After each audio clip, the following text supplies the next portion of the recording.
Šajmaba, imam za vas danas jednu stvarno fantastičnu priču. Ali ova priča će biti malo bezobrazna, stoga nemojte se ljuti na mene. Ja sam prenosim šta se desilo mom drugu Jaranu Kenu. Priča počinje tamo neke davne 2012. godine. U ljetu, u stvar 2013. jer je Frankijev album izašao 2012. u novembru, a ovo se desilo tokom ljeta jer je tad bilo vruće ovdje u St. Louisu. Jel, kao sudak je vruće tokom ljeta. U mene Jaran Keno ti je poznat da voli cure i sad on ti puno vremena provodi u barenju cura.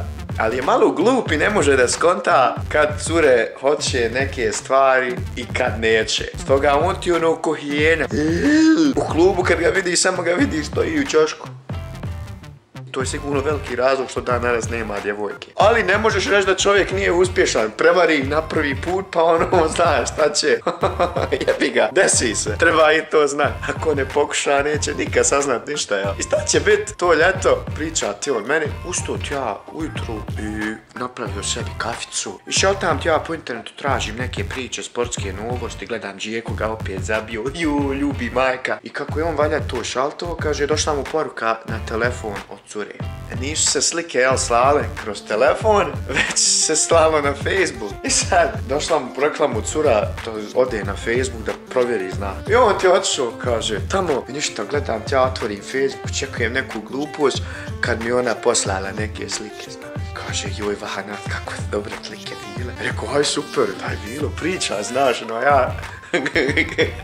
on ma znaš imen fino koji njemu je ran. Kaže, hajde dođi po mene pa da se vidimo. Keno, pošto je on malo poglup i ne može da skonta baš, mislim skonto je, ali nije skonto. Ono, neugodno mu cura pravi prvi potez, znaš. I pošto cura pravi prvi potez, to njemu, znaš, malo stalo do toga, ono, kako će, šta će te ovo to, ono, ali više o tom kasnije. Šta se dešava, izašao ti on napolje, a napolju vruće, bolan to ubija. To znači cijedi se.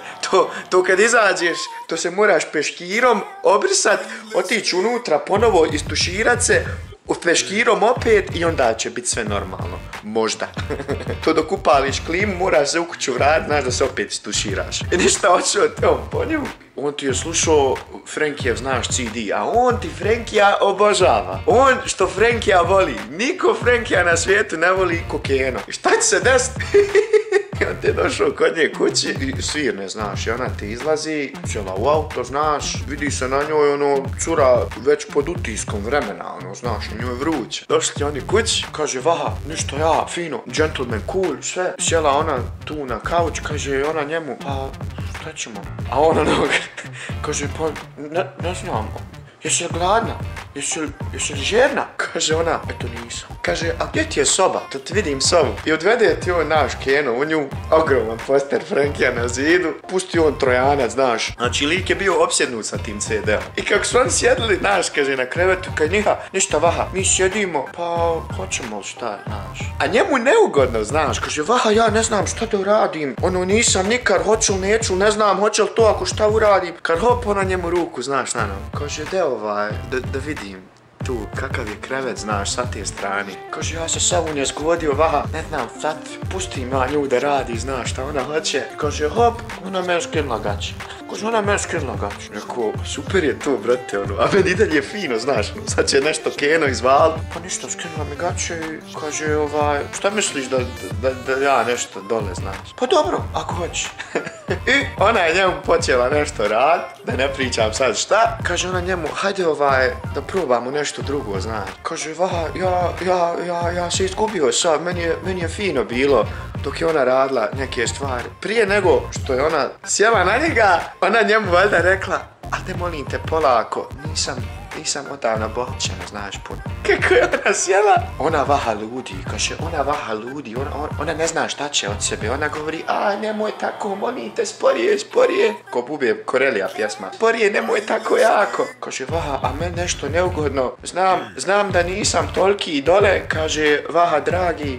Ona laže, ja ništa ne osjetim. Isto ko da si ušao u kakvu pećinu i rekao, holjale, kaže, ima mjesta za tebe, za Jarana nam i još trojicu, možemo svi komodno unutra. Kaže, ona je mene zajebala. I kako on leži, gleda, ona uživa. Kako ona pogledala dole u njega, kaže, hoću ja sad na leđa. Kaže, šta ću Vaha, ne mogu sada, moram nešto, ne smijem prestati. I kako je ona legla dole, ja sam nakon stao i hop, kad je tu nešto odozdo obahnulo. I salta ga, to je toliko neki vonj, mene je udario u nos. Znači, hoću da plaćem, ona konta plaćem zbog uživanja, nije. Plaćem jer smrdi. Znači, zamisli čarape stare 3 dana što si gazo u njima, ono kad smo išli peca salta ga. Dobro je, pa sam ga zamoto. Dobro je. I on me plaće, a meni smiješno. Ona tu bolan uživa, koliko da joj je prvi put, bolan, ko da to boli, nevjerovatno. Znam da laže, te ovo, te ono. Rekao, a Keno, majmune, jedan glupi, pa što nisi prestao, ako ti je toliko neugodno bilo? Kaže, Vaha, dragi, nisam mogu. Rekao, što nisi mogu? Kaže, pa Frenki mi rekao. Rekao, majmune, jedan, kako ti je Frenki rekao? Frenki, upao sam ti u vodu u Americi. Rekao, kako ti je bolan rekao? Kaže, pa kako sam ja bio gore, a u nje noge ovako gore. I kako je tu mene udaralo, ja sam razmišljao o tome da prestanem. Ali problem u tome, to je bila pjesma Frenkijeva, ono šamaranje. Rekao, i pa refren bio, rekao, i pa kad sam htio da stanem, on krenuo, nema stajanja, predavanja, nema nazad, odustajanja. Ja sam tu pukao, znači, nisam mogao še doći sam. Kaže, ništa, kad se pjesma završila, ja sam odglumio, pa sam završio svoj dio i otišao, bacio ga tamo dok ona nije vidjela. I kaže, odvezao sam je kući i to bilo to. Nikad se u životu više nisu vidjeli. To vam je priča mog Erana Kene i kako je njemu bilo sa djevojkom sumnjivog morala. Zato što je ona morala, a on nije morao. I tako to. Ništa, hajde, vidimo se opet i halal te ako, pošto je malo bezobrazna priča. Mislim, slušali ste vi Igor i stvari od drugih ljudi. Hajde, pa se čujemo. Yeah.